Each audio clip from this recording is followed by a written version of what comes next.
Where does creativity fit into compliance? In more places than you think. Problem solving, accountability, communication, and connection, they all take creativity. Join your hosts, Tom Fox and Ronnie Feldman, on Creativity and Compliance, part of the Compliance Podcast Network. Hello, everyone. This is Tom Fox, back again with Ronnie Feldman for an extra special episode this time. We are celebrating our Learnings and Entertainment's 4-year anniversary, and it's something I wanted to visit with Ronnie for a long time, which is his journey, not professionally, but his journey in compliance. So, Ronnie, first of all, congrats on the anniversary. As a small business owner, I know how significant that is. Oh, I appreciate it. Time flies, and then you look back at the specifics. You're like, how did I get here? Maybe that's what we'll talk about today. So, Ronnie, I met you probably in the first year of your journey at an SCCE conference introduced by a mutual friend, Jay Rosen. And we have talked about in this podcast your professional background as a stand-up and as improv, but I don't think we've ever had the chance to really talk about your journey with Learnings and Entertainment and compliance. So I was really happy that we can do it in this podcast. And maybe you could talk about what intrigued you about this space. Did you see a business opportunity and wanted to exploit it? Did you want to continue to use your improv skills? How did you start your journey, and where did that take you? Yeah, well, thanks. This will be a little bit of a self-indulgent episode, so I hope it's interesting for people. But at the very least, I get to talk about me for the next 10 minutes. Well, so for those who are familiar with me, I had what I would call a failed improv comedy career, where I spent about 10 years writing and performing for a living to no great acclaim. The reason I got into this space is I was working at the wonderful Chicago Comedy Institution, the Second City, and they're mostly known for social and political satire, but we also had a division that created that has corporate entertainment, but we were trying to get involved more with corporate education. This was about maybe 2009. And so I had landed there as a producer at a really fortuitous time, and we ended up building a corporate education business, and I ended up spearheading the development of a bunch of videos related to ethics and compliance. And we did not know what we were doing at the time. We just knew that we had a muscle that we could use humor to highlight behaviors, to shed light on truth. And instead of aiming that truth at social and political satire, we were aiming it at workplace behavior. And we were wildly successful beyond our expectations, and I became the default expert in ethics and compliance, having to learn about these issues, and I'm very proud of that work. As an organization, we really struggled at the time to how to deal with that success. We didn't quite have a good infrastructure that had the political willpower to really build on that success, so the business sort of lagged, and me and my team saw an opportunity to continue to build on it, and so we left to launch Learnings and Entertainments in about, I guess that was around 2016. So what were really some of the probably not accomplishments and really more lessons learned from the first year or so? Yeah, well, so the inspiration that we thought that we could continue to build on what we had started was a couple of things. One is I really had this instinct to expand beyond just comedy, because that's a very polarizing thing in the corporate world, particularly when you're dealing with global audiences. So one was I called the company Learnings and Entertainments because I wanted to explore all different kinds of entertainment mediums. There's songs, there's scenario-based videos, there's character monologues, there's fake commercials, there's animations, there's storytelling series. There's just so many different ways that are entertaining but not necessarily funny. So I thought we could continue to expand in that area. There's also different mediums. There's not, every time you make a video, there's not always room for a video. Those video message boards can put up little slides and little memes and little GIFs. So we wanted to expand on that. Honestly, for the people who are familiar in the community, we had the Second City, which is known for comedy, but had a couple of training videos, and then you had a company pop up called Compliance Wave that did lots of short advertising like stuff, but not particularly entertaining or fun. And so our vision was to kind of combine those two to create lots and lots and lots of interesting short materials. And I was really lucky that all the content creators in the Chicago improv community, the people that are here before they become famous and go to Hollywood, are all freelance talent, and they're friends of mine that I have made over the years. So we had lots of ability to leverage these very talented people and put them to work. And I guess so year one, a long way of saying to year one, what we did is we really wanted to focus on more efficient content creation so we could create over and over and over again and constantly refresh. We wanted to create short material. We wanted to create a variety of materials. And we really focused in on something you've heard me talk about a lot of times, which is we don't necessarily want to be a compliance training company. We want to promote ethics and compliance as helpful advisors and coaches. We want to promote speak up culture. And to some extent other, the code and other policies, but we want to be able to do that in short, frequent, interesting ways. So year one, we were really lucky. We got a bunch of companies to believe in us, and we partnered with them to make, I guess in year one, it was a series of music videos. And I don't know if you guys remember The Onion, that satirical newspaper. The vision was to make The Onion for compliance. So we created all these GIFs and memes and articles, all sorts of really weird stuff. And that was about the first 18 months of the business. So from there moving forward, were you able to either kind of grow those initial offerings, or did you see that companies wanted to go in a little bit different direction and you pivoted and did some of the other things that you've now done? Well, it's been an interesting evolution. Anyone who's had the entrepreneurial experience of starting a company knows that it doesn't always go in a linear path, So I'll be honest with you. Like the first year, we created all this stuff, and our clients who helped us make it were all very happy with those materials. But we did not light up the compliance community. Our sales did not shoot through the roof. We really felt like we had too narrow of a focus. We hadn't created that variety that I had envisioned. So we doubled down. Another interesting thing I guess I'll point out that we've done is that we've decided not to go into our bunkers and just create. Everything we've created, we do in partnership with ethics and compliance and info security and other workplace behavior leaders.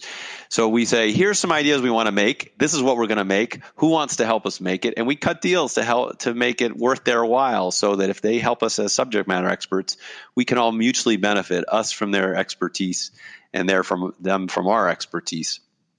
So year two, we're like, all right, we've got all this musical content. People like it, but it's weird and a little narrow.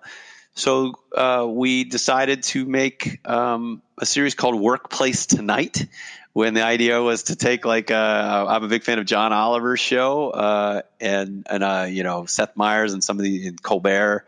So I actually knew through my comedy friends some writers for Colbert, the Colbert Report at the time, and we hired some writers from The Onion and from the Colbert Report and my old Second City friends, and we created a comedic micro-learning series where we explain and rant on the importance of these policies and why people should care about it. And that idea, we were really lucky. We got companies like Dell and United Technologies to say, hey, we want to build that with you. So that actually started to put us on a map. That was in the end of year two. So between that and the music videos and the video shorts and the jingles, we started to get a little more notoriety on the space, and all of a sudden, the phone started ringing a little bit. And that was really the kind of next point I wanted to raise, which was, how was this received in the community? You and I tend to attend the major conferences, so we see each other there. You're seeing traffic around your booth, but you're also talking to people out in the community. You're marketing, you're making sales, you're helping people understand how can you not only train better, but communicate better. Was that message that of non-lawyer civilian training written by people for people, not written by lawyers for lawyers, was that resonating in the community? Well, yeah, you bring up a good point. I'm talking a little bit too much about products right now. Really, I would say there are sort of two things that happened that has sort of led us to have some modicum of success and growth. And one is staying power. Yeah, I talk all the time I have a network of some younger entrepreneurs that have all started businesses, and we lend an ear to each other. And part of it is just treading water until you find the thing that hits. You have to find a way to stay alive. And so to answer your question, one of the things was going to the conferences and continually pushing forward this point of view that you and I talk about on this podcast all the time. And that's that communication and awareness is as valuable, if not more valuable, than traditional training. And that you need to do that in interesting ways. And we've been yelling that from the rooftops since the beginning. And I think that the world has slowly but surely come our way on that. So, the first 2 years was, I still, have to have that conversation, but less and less. It's less and less convincing. People come now to us knowing that. The other part that continues to come our way is the idea of using humor and entertainment on these very serious subjects. Back at the beginning, at the Second City days, up through the beginning of L&E, we were constantly having to defend that position and argue for it. And it's becoming less and less a need for that. So I think attending the conferences and speaking at them and listening and adapting has helped, and slowly but surely we've become known for those kinds of things, and that certainly helps from a sales perspective. The other part of that, Tom, I'll say, one of it is, the receptivity has grown as we've said it over and over again, and more companies have had success with it. The other part is diversifying the offering. When we just had music videos and jingles, people were like, oh, that's interesting. But, it's not the exact thing they want. And then when we had these Onion style articles, they're like, that's interesting, but it didn't feel like it was educationally robust enough. And then you had like these other video shorts on Speaking Up, and then you had the Workplace Tonight series. And then all of a sudden you start to look back and you go, oh, we actually have a wider variety of things. So now it starts to realize that you have more to offer in addition to your point of view. The other thing I'll just say real quick is, the other thing that happened around year 3 is that we started, even if people didn't care for the specific videos and offerings that we had, they recognized that we were putting, professional, well-crafted work together.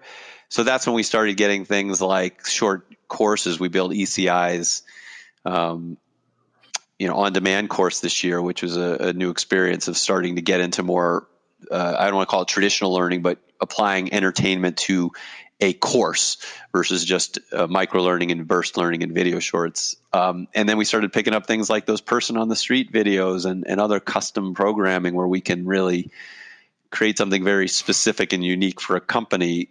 Those were really, those started picking up in year 3, and it really makes our lives pretty interesting and fun, because you can say, hey, if you have a certain budget, we have all these interesting things that can be supportive of you. And hey, if you want to spend something specific to you, we can do that too. Ronnie, one of the things that has always intrigued me in this space is the journey of the regulators. And when it comes to training and communication, in January 2017, we had an enforcement action involving a company called General Cable. And for the first time in that enforcement action, the Department of Justice used the words targeted training. In February of 2017, we had the release of the first evaluation of corporate compliance programs document, and that also had the words targeted training. Just literally this month, we had another release of information from the Department of Justice in the 2020 update to the evaluation of corporate compliance programs, which moved past simply targeted training to, let me just read it, short, more targeted training sessions to enable employees to timely identify and raise appropriate compliance, internal audit, or other risk management functions.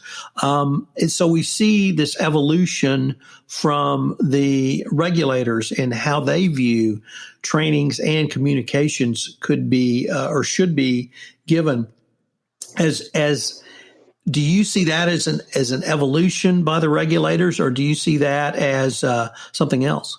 I'll tell you what, I do see the regulators are evolving, and they're evolving based on what the community is doing and what successful companies are doing and what's the world's most ethical companies are doing. So I think they're following the lead, and we've talked about before about communication awareness. We've talked about the importance of transparency. We're talking about the importance of targeted, interesting, short burst training. So I think they're following the lead. I will tell you, like the newest thing that we just created really falls in line with that. Is at the end of last year, I was trying to think of what hole we had in our game, and we had sort of this short burst learning and micro learning, and we had the comms and awareness. I was like, well, let's start telling stories about the things that actually happened. And so you can use those stories very specifically to talk about a specific policy, or more broadly to talk about speak up culture. And we found a really interesting storytelling model. It's really actually built, if for those who watch things like Drunk History or remember VH1 Behind the Music, like the storytelling idea of like a person telling an interesting story has been going back on popular media forever. So we pitched the idea of creating a series called Tales from the Hotline. And we were lucky enough to get companies like Starbucks and Phillips 66 and Northern Trust and Magna International to like help us with this build that we'll be launching very shortly. And the idea is we wanted to tell real stories about bad workplace behavior that's gone wrong and why they felt it was okay and what happened. And so that's our latest offering, and these are all done in little 3 to 5 minute stories. So they're like little fun case studies. But the only thing that we did differently is we took these case studies and we had a sort of comedians shape it, and then we had funny people tell these very serious stories so that it has some entertainment value. So we're really excited about adding that offering that I hopefully dovetails nicely into what the DOJ is saying about providing shorter targeted training, and we can help them do that in an interesting way. Ronnie, as we move from the sort of first phase of COVID-19 and the coronavirus into the reopening, various states opening in different stages, and we look at maybe Q3 and Q4 and really past 2020, where do you see compliance, communications, and training evolving? And I would just start off by saying I see us at a real pivot point where we're going to move faster towards these shorter targeted trainings. We're going to see targeted in terms of the people who need, the gatekeepers who need specific technical training will get that. The employees who need a broader, Thanks for joining us either for this don't pay episode bribes of or here's how to Creativity speak and up training Compliance. will get If you that. But enjoyed you'll the have episode, make sure to new and different subscribe types and leave a of review. communications, one of which I think you were spot on with Tales from the Hotline. Do you see that continued evolution as well? Yeah, I think so, and I think we've actually already seen it. Like we're still I'm so grateful. Like looking back on the 4 years, like we've evolved and we've grown, and I think we've carved out a nice space in the ethics compliance community as a company that can offer a variety of short, interesting, creative options to help communicate these very important issues in a way that's interesting and memorable. I think we've already seen the other major vendors, the big players in our space, create short communication awareness so that they've expanded their offerings. I think we're already seeing new vendors sort of enter the space. So that's a little more difficult and challenging from a entrepreneurial perspective. But I think all this is good because, a rising tide raises all ships. We need lots of interesting offerings. I think companies need to try new things. Quite frankly, I think, even if you had something that's successful, try something different. Don't put all your eggs in one basket. We're trying to build our company so that we have a variety of options for people, particularly if they've tried more traditional routes. Try something more fun and interesting. And I guarantee you that when the more that you try something provocative and even jarring, you will get more notoriety for it. Even if you get some potential negative reaction, well, guess what? Come back in with something else next time and you got people paying attention to you now. So I don't know that I would say all publicity is good publicity, but I'll say it's important to be interesting, memorable, and get noticed. And it's good that you have lots of different options to do that. I'll tell you what, Tom, I think that when I think about we are going to continue to carve out space in this community, I keep thinking about what we do best, and that's create short, interesting content, and it's fun for us. So I'm not exactly sure. I know we want to be nimble and pivot and listen to the community and continue to create based on audience suggestion, like a good improviser always does. But I know for sure that we're going to keep introducing new creative approaches every year because we love doing it, and it makes our company more valuable, and it's a lot of fun. So, Ronnie, from my perspective, I still remember at the ECI conference when I pointed my finger at you and said, we're going to do a podcast. And you said, what? And I said, no, you and I are going to do a podcast. So I'm really glad I did, because not only has it been a ton of fun, but I've really learned a lot. So congrats on 4 years. That's a huge deal. And I look forward to seeing where L&E takes us in years 5 through 8. Well, hey, I'm grateful to you, Tom, for giving me this forum to share my perspective on things. And anyway, it's been an interesting ride, and thanks to everyone who supported us along the way. Thanks for joining us for this episode of Creativity and Compliance. If you enjoyed the episode, make sure to subscribe and leave a review.